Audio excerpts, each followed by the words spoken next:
Grande FM Rural, o podcast do produtor, aqui na Grande FM. Olá, estamos chegando com o nosso podcast Grande FM Rural. E o nosso assunto de hoje é sobre como produzir leite de baixo carbono. Algumas medidas e boas práticas podem ser adotadas e o ouvinte vai saber quais são com o chefe de transferência de tecnologia, André Novo, da Embrapa Pecuária Sudeste. A descarbonização da agricultura brasileira já faz parte do dia a dia de muitos pesquisadores e produtores há algum tempo. Tanto que há a promoção e o desenvolvimento de muitas pesquisas e tecnologias que visam a redução da emissão de gases de efeito estufa e aumentam o sequestro de carbono na produção agropecuária. No episódio de hoje, vamos falar um pouco mais sobre esse tema, com o objetivo de levar mais conhecimento e dicas importantes sobre essa nova forma de produção leiteira do país. Fique com a gente, o nosso podcast Grande FM Rural, Descarbonização da produção de leite, está entrando no ar e desejamos que você aproveite de forma significativa o nosso conteúdo. Grande FM Rural, o campo em destaque.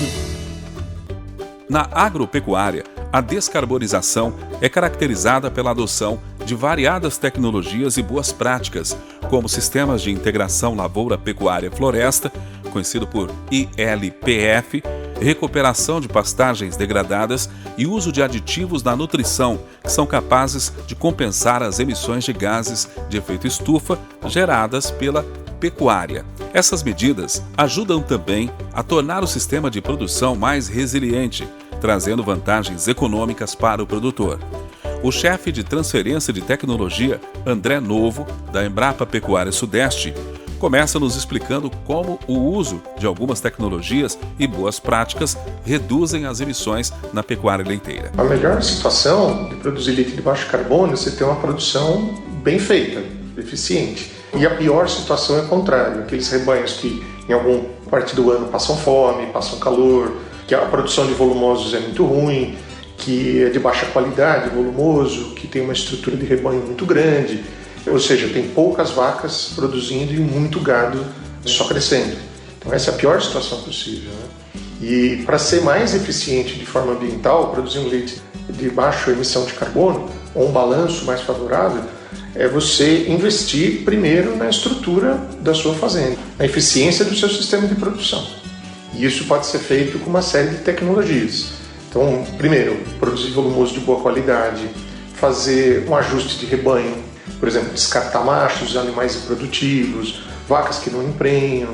Tudo isso faz com que o produtor tenha mais leite, ganhe mais dinheiro e seja mais eficiente de forma ambiental. Sistemas mais eficientes que produzam a pegada ambiental e retirem da atmosfera CO2 podem ser neutros quando consideramos o balanço do sistema. Com isso, há a possibilidade de agregar valor à produção por meio de selos de baixa emissão, leite de baixo carbono, ou mesmo balanço zero, leite carbono zero. Diante desse cenário, ouça o que diz o pesquisador sobre rendimentos com o uso desses sistemas. Quando ele se torna um produtor melhor, né, com um rebanho mais estruturado, um sistema mais eficiente de produção, ele por si só já acaba gastando menos e tendo mais renda, né? Mas existem laticínios que estão investindo em boas práticas, né, em pagamento de boas práticas ambientais, já monetizando, né, já dando um preço de leite um pouco melhor para o produtor adotar técnicas, né, como o plantio direto, como o plantio de árvores, né, fazer um sistema onde as vacas fiquem durante o dia debaixo de árvores, que tenha muito conforto animal, que faça tratamento de dejetos, né, que possa reciclar o esterco produzido pelos animais, ainda mais numa época de adubo muito caro que nós temos hoje. É importante ter a reciclagem de nutrientes. Então todas essas práticas acabam transformando a produção melhor, o sistema mais sustentável e ambientalmente favorável. E economicamente também, remunerando melhor o leite, ele vai conseguir produzir mais com um custo menor. Essa que é a grande mensagem, né? E também é importante lembrar que ele tem que pensar de produzir leite baixo carbono no futuro, mas ele tem que começar hoje. Não é nada do dia para a noite, também não é receita de bolo. Não é assim, olha, eu vou usar um aditivo na ração e isso vai resolver tudo. Não, não vai. Você tem que pensar sempre como um sistema.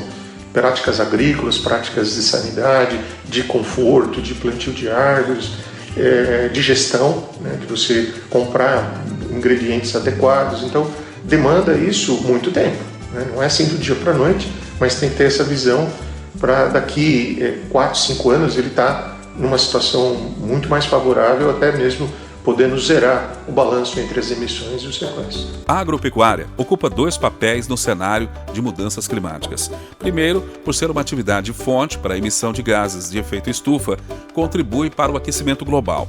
Segundo, por ser altamente dependente e sensível às variações climáticas, vê-se também ameaçada pelos efeitos cada vez mais devastadores dessas mudanças. Condições climáticas extremas causam prejuízos e até inviabilizam a continuidade de cultivo e criações em qualquer parte do globo. E, no limite, colocam em risco a própria produção de alimentos.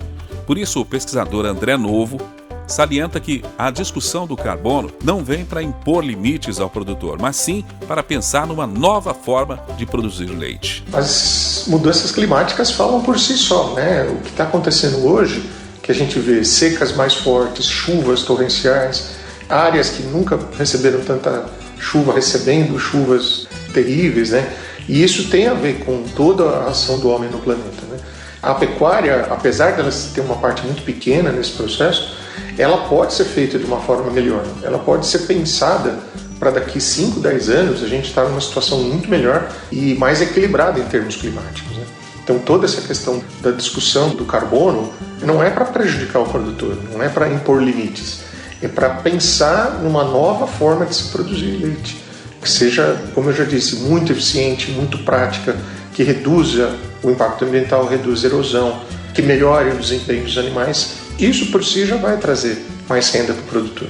Se ele puder ser remunerado por isso, como alguns laticínios fazem, seria melhor ainda. Então vai ficar melhor ainda para o produtor que pensar nesses problemas agora para ter uma solução no futuro.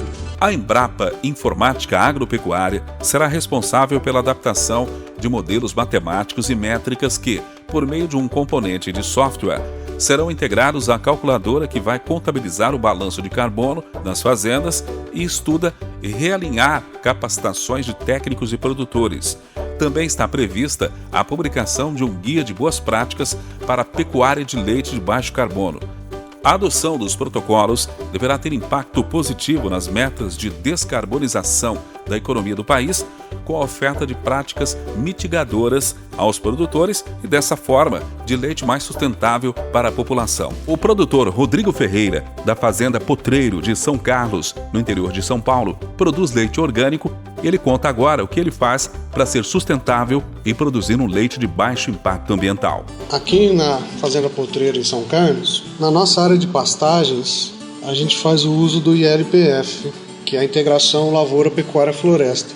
Então, com o plantio das árvores nos pastos, a gente consegue aumentar o sequestro de carbono nessas áreas. Também fazemos no inverno, nas áreas que são irrigadas, a sobressemeadura, que também ajuda numa época que o capim não tem um crescimento e o sequestro de carbono é baixo. Nós usamos aveia ou azevém, ou até os dois juntos, para fazer a sobressemeadura em cima do capim no inverno. Nós vamos começar a testar no verão, na saída da aveia e do azevém, se a gente consegue trabalhar com alguma leguminosa que também vai fazer o sequestro de nitrogênio. Esse é um teste que nós vamos fazer ainda, porém não foi feito. Na área de agricultura, onde a gente planta volumoso, né, para as vacas, a gente trabalha muito com rotação de cultura. Trabalhamos com milho, com sorgo. Agora todas as nossas áreas estão com capim. Aqui nós somos orgânicos. O objetivo do capim para a gente é evitar fazer a gradagem da terra, né? Quando se faz a gradagem da terra, você tem a liberação de muito carbono na atmosfera. Para quem é convencional, você pode lançar mão do uso do plantio direto, né? Fazer no que sobrar da cultura, jogar um herbicida, alguma coisa, que vai formar uma palhada em cima do solo, né? E vai ajudar a segurar aquele carbono ali, não sendo necessário gradear a terra. E também a adubação verde, né? Quando se planta milho, colheu o milho, safrinha, né? Você pode jogar um coquetel de várias ou uma só semente da adubação verde, que isso vai ajudar a sequestrar carbono e vai enriquecer o solo com nitrogênio, no caso das leguminosas. Isso que nós fazemos aqui no Fazenda Potreiro. Grande FM Rural, ao lado do produtor. Para avançar na conservação do meio ambiente enquanto produz, o foco é uma abordagem integrada da paisagem das áreas produtivas, o que consiste em olhar a propriedade não apenas como produtora de alimentos, mas levando em consideração toda a sua paisagem ao redor de forma sistêmica, com o cumprimento do Código Florestal, a saúde do solo, a conservação de água e de toda a biodiversidade. Assim, a abordagem integrada ainda possibilita a valoração econômica dos serviços ambientais gerados pelos ecossistemas durante a produção agropecuária e também se presta ao equacionamento do ambiente rural, especialmente em relação ao ordenamento do território. A transformação de 2 sistemas de produção, confinamento e a pasto, na fazenda da Embrapa Gado de Leite, em Coronel Pacheco, em Minas Gerais, em carbono neutro, representa um modelo excepcional da iniciativa para o mercado brasileiro. A Embrapa segue medindo os impactos dos 2 sistemas de produção em ambiente fechado e aberto e vai gerar conhecimento que será compartilhado com pequenos, médios e grandes produtores. O Brasil é uma potência agroambiental, com programas extremamente importantes. O Brasil é peça-chave neste contexto. E este foi o podcast Grande FM Rural de hoje, disponível no grandefm.com.br ou na sua plataforma de áudio preferida. Siga nossos podcasts nas redes sociais, assine o nosso podcast, se inscreva em nossos canais e favorite o nosso conteúdo. Assim você será notificado toda vez que tivermos novidades. Esperamos que você tenha gostado aí desse conteúdo de hoje, e em breve novos episódios estarão à sua disposição. Você conferiu Grande FM Rural, o podcast do produtor. Aqui na Grande FM. Na Grande FM.